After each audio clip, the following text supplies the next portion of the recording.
Do'stlar, hozirgi zamonda eskicha plisoslarga hojat qolmadi. Og'ir va qo'pol bo'lgan plisoslarning o'rniga zamonaviy Moishi plisosimizni obzor qilib beramiz. Bu plisosimiz bitta zaryad orqali 40 daqiqa ishlab bera oladi. Tarket va gilamlarni yuvish mumkin. Qo'shimchasiga oddiy plisos qilib ishlatish ham mumkin bo'ladi.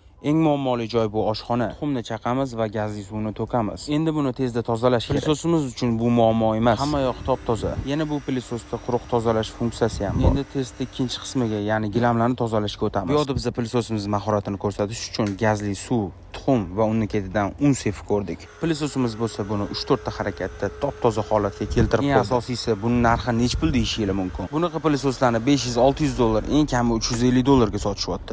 Biz bunaqa sifatli zamonaviy plisosni $225 dan beramiz.